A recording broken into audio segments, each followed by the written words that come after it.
When the headline screamed, Malcolm-Jamal Warner dead at 54, hearts across the globe fractured. The initial details were sparse, almost cruel in their simplicity. Malcolm had been on a family vacation in Costa Rica with his wife and his 8-year-old daughter. A rare escape from the public eye he so fiercely guarded. While swimming in the crystal waters off the Pacific coast, something went wrong. Strong currents pulled him under. Surfers nearby rushed to help, but by the time they reached him, it was too late.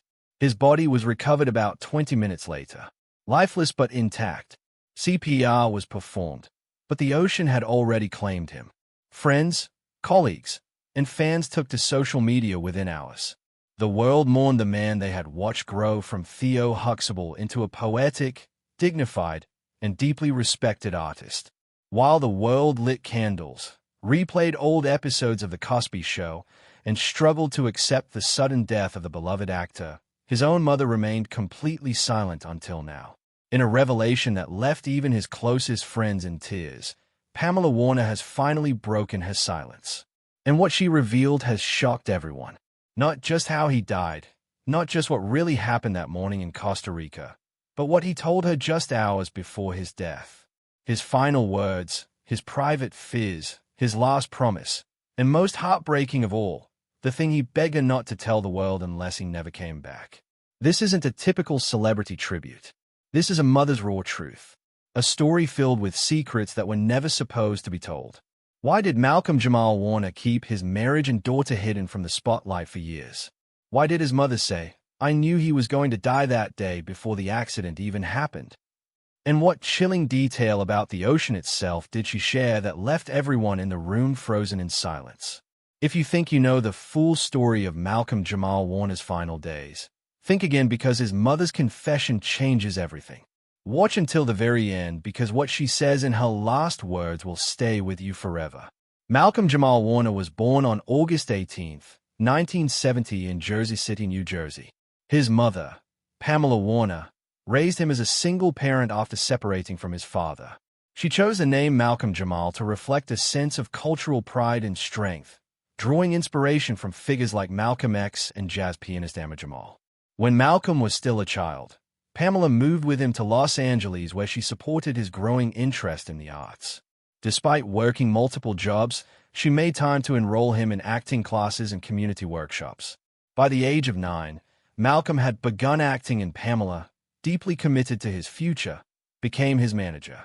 In 1984, at just 13 years old, Malcolm auditioned for a new television project by Bill Cosby. The role was for Theo Huxtable, the teenage son in The Cosby Show. Malcolm was the final audition of the day, and despite being a last-minute audition, he impressed the producers and was cast in the role. That moment marked the beginning of his rise to national fame and a long career in television and the arts. He had no agent, no formal training, but he had presence. He didn't try to be funny. He just was. He didn't try to act. He became Theo. They called Pamela the next day. He got the part. She screamed so loudly the neighbors thought someone had died. In a way, someone did, she said years later. My little boy. That day, the world got to share him. I started preparing to let him go. The Cosby Show exploded. Malcolm became a national icon almost overnight. Viewers adored his teenage charm, his natural comedic timing, his heartfelt moments. But behind the scenes, Pamela worked hard to keep his feet on the ground. She insisted on him continuing his education. She accompanied him to every taping. She turned down interviews and brand deals that she felt weren't right. She wasn't just his mother. She was his manager, his guardian, his lighthouse. But fame came with its shadows. Pamela noticed how quickly people changed around him. Kids who once ignored him at school now wanted to be his friend. Adults spoke to her differently. The pressure was mounting. But Malcolm never stopped being her son. He came home, took out the trash, kissed her on the cheek, and asked if she wanted tea. He was Theo to the world, she said. But to me, he was just Malcolm, my baby. Success didn't shield them from reality. Pamela began to fear the impact of sudden stardom on her son's soul. He was still growing, still learning who he was, and now millions of people thought they knew him. People would say, "Oh, he must be so lucky," Pamela recalled. And he was. But luck doesn't mean freedom. He was under a microscope. She watched him battle expectations. Directors wanted him to be funny, charming, perfect. Fans expected him to always be Theo. Reporters dug into his life, his relationships, his body, his future. Pamela saw the cracks forming. He would come home from tapings and sit in silence for hours. He began writing poetry, listening to jazz, asking big questions about identity, masculinity, race, and truth. I remember once he looked at me and said, "Mom, sometimes I feel like everyone sees me, but no one knows me." That scared me. Pamela did her best to protect him. She got him therapy. She pulled him from certain projects. She encouraged his creative independence. But she could see that fame had taken something from him, even as it gave him everything. Still, Malcolm never lost his center. He remained humble, grounded, kind. He spoke with intention. He treated the crew with respect. He called his mother every day, even when filming out of state. "If I ever die without saying I love you," he once told her, "just know I said it every day." She did know. She always knew. The end of The Cosby Show in 1992 was a turning point in Malcolm's life. While the world saw the end of a beloved television series, Pamela saw her son standing at the edge of adulthood with the weight of the world pressing against his back. She watched him carefully as the camera stopped rolling, knowing that many child stars lost themselves once the spotlight faded. But Malcolm was never going to be like the rest. He was born with an old soul, and he was determined to take back control of his narrative. Pamela remembered the conversations they had in the quiet spaces between work and life. Malcolm didn't want to be TYP cast. He didn't want to live forever as Theo, even though he was grateful for the role that made him a household name. "I want to show them who I really am," he once told her, his eyes bright with intention. "I want to create, not just perform." And so he did. He dived deep into poetry, often performing under the radar at spoken word nights around Los Angeles. He wrote verses that were raw, rhythmic, and deeply personal, exploring identity, love, heartbreak, and the legacy of Black men in America. Pamela would sit in the back of the crowd unnoticed, listening with tears in her eyes as her son bared his soul with nothing but a microphone and truth. He also pursued music, learning bass guitar and forming his own band. Malcolm's music was not made for the charts. It was made for the heart, a fusion of jazz, soul, and funk.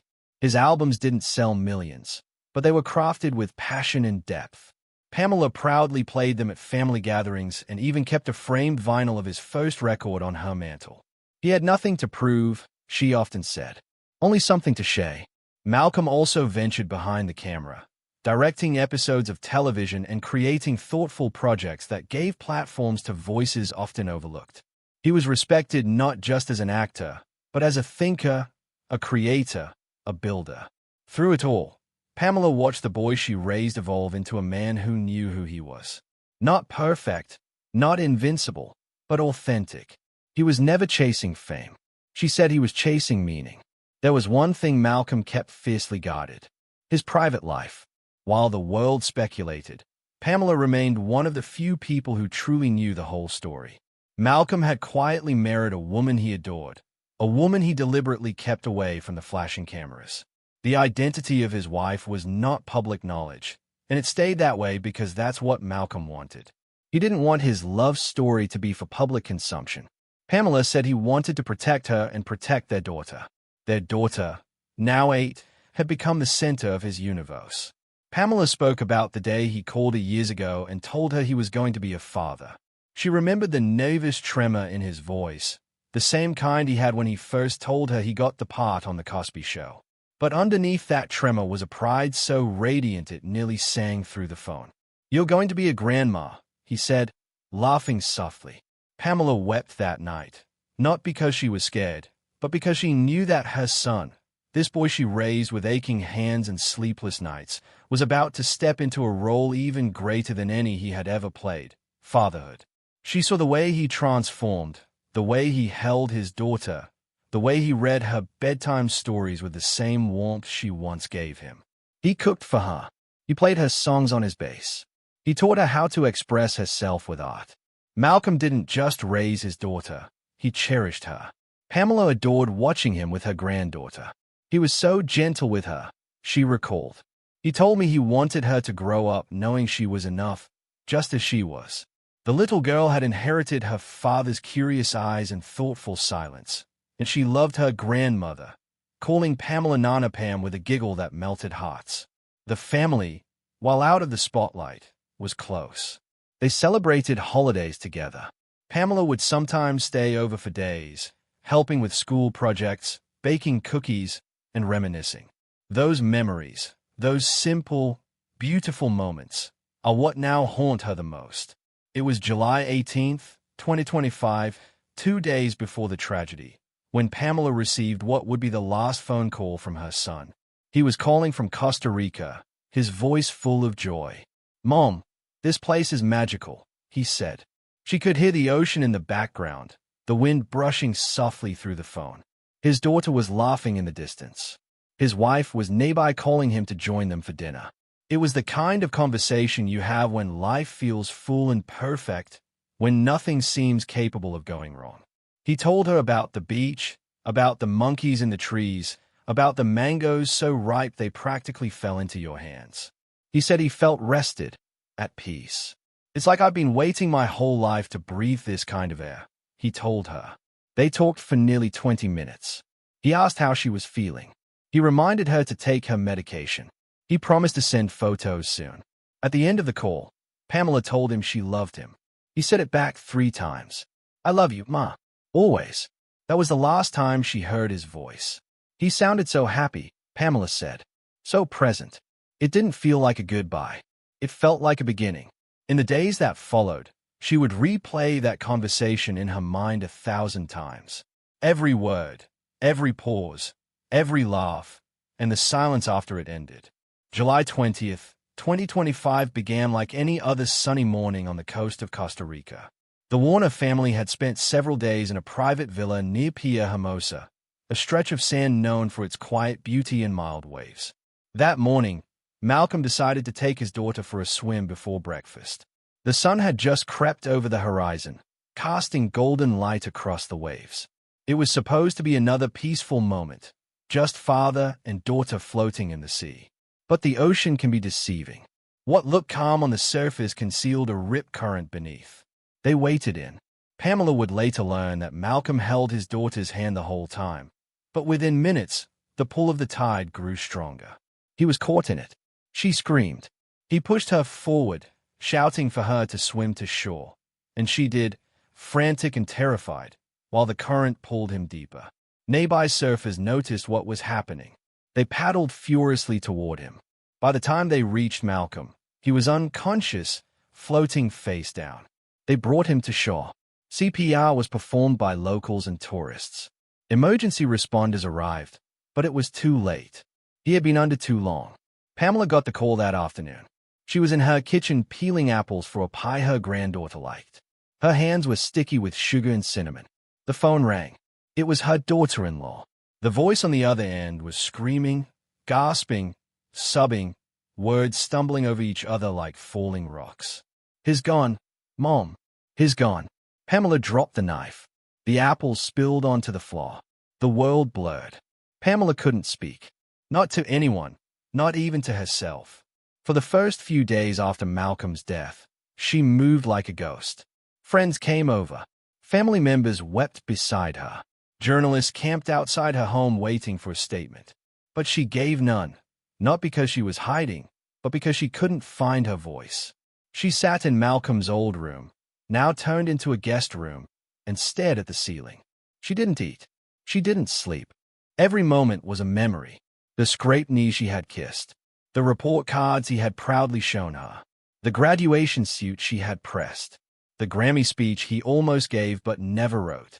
It all played like a broken film reel in her mind. The sound of her phone ringing was unbearable.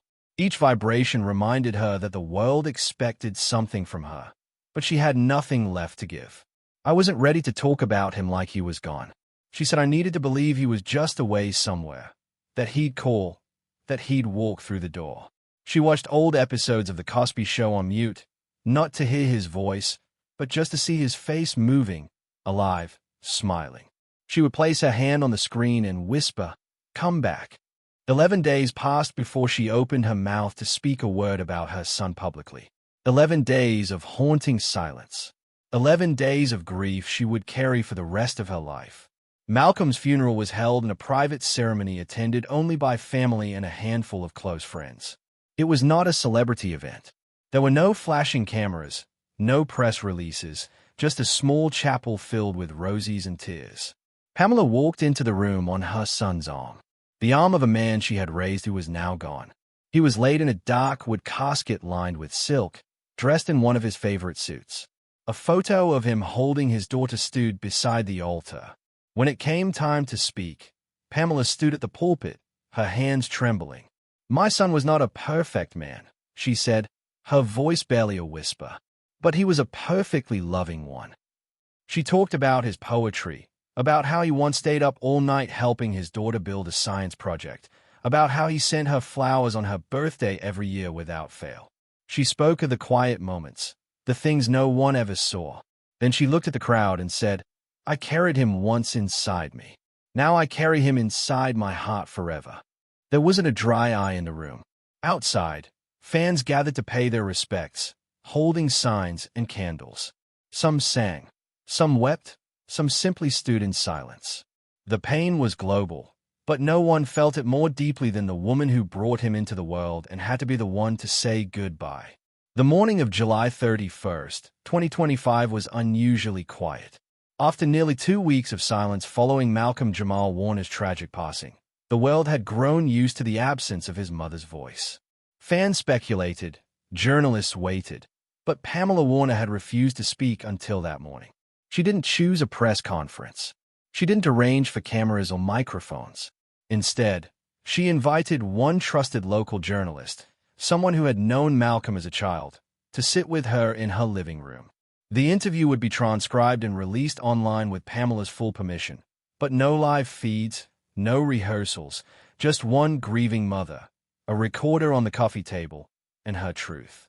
She wore Malcolm's old hoodie that day, the one he left at her house during a visit 3 years earlier. "It still smells like him," she said softly as the recorder clicked on. Her voice trembled as she began. "I wasn't ready to talk. Not because I didn't have anything to say, but because I had too much. Where do you begin when your whole world has gone quiet?" She took a deep breath. Her hands clutched a tissue, but her eyes stayed steady. "My son Malcolm-Jamal was not just a famous face. He was my baby, my only child. I carried him for 9 months. I raised him by myself. I saw him through scraped knees, stage lights, heartbreaks, and triumphs. And now I have to speak of him in the past tense, and it's the cruelest thing I've ever had to do." Her voice cracked, but she continued.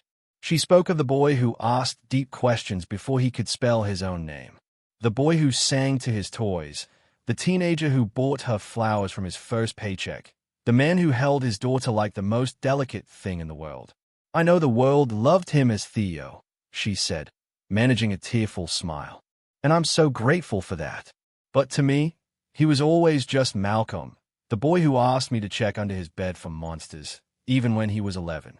The young man who called me Ma in the middle of big Hollywood parties because he never forgot who raised him." She paused. Tears rolled down her cheeks. "I know he died a hero. I know he died saving his daughter. And I know he would have done it again because that's who he was. But I would trade anything to have drowned in his place." Those words sent shock waves through the hearts of readers around the world. Pamela went on to thank his fans for their kindness. She read aloud letters she had received, messages from people in Japan, Brazil, South Africa, Australia, all sharing how Malcolm's roles, his poetry, and his music had touched their lives. "I never imagined," she whispered, "that the child I raised with food stamps and bedtime prayers would one day belong to the whole world. But he did. He does." The statement ended not with fanfare, but with a soft whisper that would be repeated across headlines, shared across social media, and printed on candlelight vigil signs. "He was the world's light, but he was my son." After the interview was published, Pamela closed her door and didn't come out for 3 more days. Grief is a tide, and hairs had begun to pull her under once more. The statement she gave had taken everything she had left. It wasn't just a message to the world. It was the most painful chapter of her life laid bare for strangers to read. And yet, she said it was necessary because if she didn't speak his name, she feared the silence would swallow him. And she wasn't ready for him to disappear from the world's memory. Day by day, she began to rebuild something resembling a routine. She would make tea every morning and sit on the porch. She would listen to Malcolm's music on low volume, not because she wanted to cry, but because she wanted to hear his soul. Sometimes she spoke to him out loud, hoping the wind would carry her words to wherever he now was. But grief isn't something you move on from. It's something you move with. Pamela began spending more time with her granddaughter, who had returned home with her mother shortly after the funeral.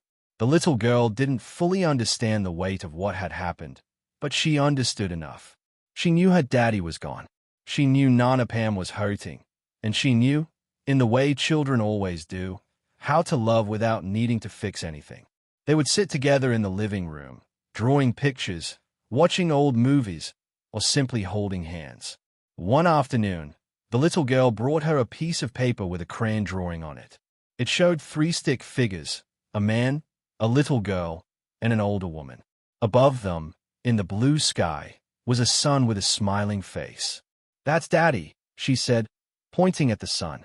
Pamela broke down, sobbing, but she hugged her tightly. In that moment, she understood that part of Malcolm still lived. Not just in her heart, but in his child, in her laughter, in the way she tilted her head, in the quiet way she sat when she was deep in thought, just like her father used to do. Mother's Day passed soon after, and it was the first one without Malcolm. Pamela didn't answer her phone that day. She didn't respond to messages. She spent the morning reading an old letter Malcolm had written to her on his 25th birthday. In it, he had written, "Everything I've become, I owe to the woman who taught me that survival is not enough. We must live with purpose." That line stayed with her. It didn't erase the pain, but it gave it direction. In the weeks that followed, an outpouring of love flooded Pamela's home. Letters arrived from across the country and beyond. Some were written in perfect calligraphy. Others were scribbled in shaky handwriting by fans who had grown up watching The Cosby Show. Children sent drawings. Strangers sent poems. One man sent a painting of Malcolm standing in a field of stars. Pamela read every single letter. Some made her cry. Others made her laugh. Many made her feel something she hadn't felt since her son's death. Warmth. One letter came from a woman in Atlanta who had been in an abusive household as a child. She wrote, "When the world was hard, Theo Huxtable was my friend. I'd sit in front of the TV and pretend he was my brother. Watching him made me believe I could survive. 2. Thank you for raising a boy who saved more people than he'll ever know." Another came from a teacher in Boston who used Malcolm's poetry in her classroom to help students understand identity and Black expression. "Your son taught my kids more than any textbook ever could," she wrote. "He gave them permission to be themselves." Pamela kept these letters in a box by her bedside. She would often take them out late at night when the weight of silence became too much. They reminded her that she wasn't grieving alone, that Malcolm's life had been far bigger than either of them could have imagined. But one sentence stood out among all the words she received. It came from a little girl in Detroit who signed her name in pink marker. She wrote simply, "He was like sunshine. He made people happy." Pamela stared at that sentence for a long time. It was so simple, so honest, and so true. When asked later in another interview how she wanted Malcolm to be remembered, Pamela didn't hesitate. "He belonged to the world," she said, "but he was mine first." That line echoed across the internet like a hymn. It was printed on tribute shirts, painted on murals, quoted by fans in tears because it captured something universal. The private pain behind a public loss. The mother behind the man. The woman who gave the world a son and had to bury him long before she should have. Pamela began to reflect more deeply on the boy she had raised and the man the world had come to know. To most, he was an actor, a poet, a musician, and a cultural icon. But to her, he was always Malcolm, the boy who picked dandelions for her on walks, who cried when he saw animals in pain, who kissed her hand when he thought she was sad. "I look back now and realize he was changing the world even when he was little," she said. "He changed it with his smile, with the kindness he extended to strangers, with the vulnerability he showed through his art. Pamela believes his death was more than a tragedy. It was a reminder to hold our loved ones close, to tell them we love them now, not later, to be present, to be kind, to live fully as Malcolm did. As Pamela closes this chapter of mourning, she holds on to one truth. Malcolm lived a life worth remembering. Not because he was on television, not because he was famous, but because he loved deeply, gave generously, and never forgot who he was. In her final public words, she said, "Don't remember my son for how he died. Remember him for how he made you feel alive. He made me proud every single day, and I will carry him with me every breath, every step, until I see him again." And with that, the world felt her love. A mother's love so deep, so raw, so real that even death could not quiet it. If Malcolm-Jamal Warner ever made you smile, cry, or reflect even once, please like this video to honor his memory. Subscribe to this channel for more heartfelt videos and tributes to legends who've shaped our lives. Thank you for watching. And to Pamela Warner, your strength and love have touched the world more than words can say.